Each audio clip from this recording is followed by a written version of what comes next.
ഇന്ത്യയും പാകിസ്ഥാനും തമ്മിലുള്ള സമീപകാല സംഘർഷം വ്യാപാരത്തിലൂടെ താൻ പരിഹരിച്ചുവെന്ന് ആവർത്തിച്ച് US president Donald Trump. Trump oval ഓഫീസിൽ ദക്ഷിണാഫ്രിക്കൻ പ്രസിഡന്റ് സിറിൽ രാമഫോസുമായുള്ള കൂടിക്കാഴ്ചയിലാണ് ട്രംപ് ഇക്കാര്യം ആവർത്തിച്ചത്. പാകിസ്ഥാനും ഇന്ത്യയും തമ്മിലുള്ള പ്രശ്നം തങ്ങൾ മുഴുവനായും പരിഹരിച്ചു, വ്യാപാരത്തിലൂടെയാണ് ആ പ്രശ്നത്തിന് പരിഹാരം ഉണ്ടായതെന്നാണ് ട്രംപിന്റെ പ്രസ്താവന. ഇന്ത്യയുമായും പാകിസ്ഥാനുമായും US ഒരു ഡീൽ നടത്തുന്നുണ്ടെന്നും ട്രംപ് പറഞ്ഞു. നിങ്ങൾ എന്താണ് ഈ ചെയ്യുന്നതെന്നും താൻ ചോദിച്ചതെന്ന് ട്രംപ് പറഞ്ഞു. ഏതെങ്കിലും ഒരു രാജ്യം അവസാനമായി വെടിനിർത്തൽ നടത്തണമായിരുന്നു. എന്നാൽ ദിവസങ്ങൾ പോകും തോറും കാര്യങ്ങൾ കൂടുതൽ വഷളായിക്കൊണ്ടിരുന്നു. അത് പരിഹരിച്ചുവെന്ന് പറയുവാൻ ഞങ്ങൾക്ക് വലിയ താല്പര്യമില്ല.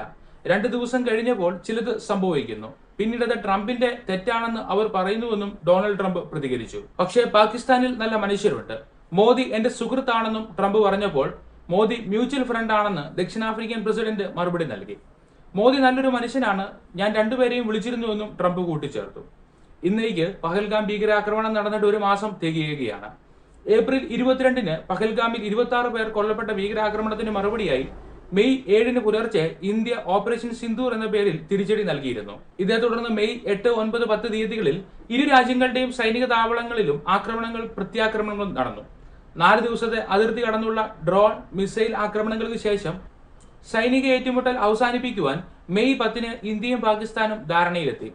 വാഷിംഗ്ടണിന്റെ മധ്യസ്ഥതയിൽ നടന്ന ചർച്ചയ്ക്ക് ശേഷം ഇന്ത്യയും പാകിസ്ഥാനും വെടിനിർത്തലിനെ സംബന്ധിച്ചതായി ലോകത്തോട് ആദ്യമായി വിളിച്ചു പറഞ്ഞതും അമേരിക്കൻ പ്രസിഡന്റ് ഡൊണാൾഡ് ട്രംപ് ആയിരുന്നു.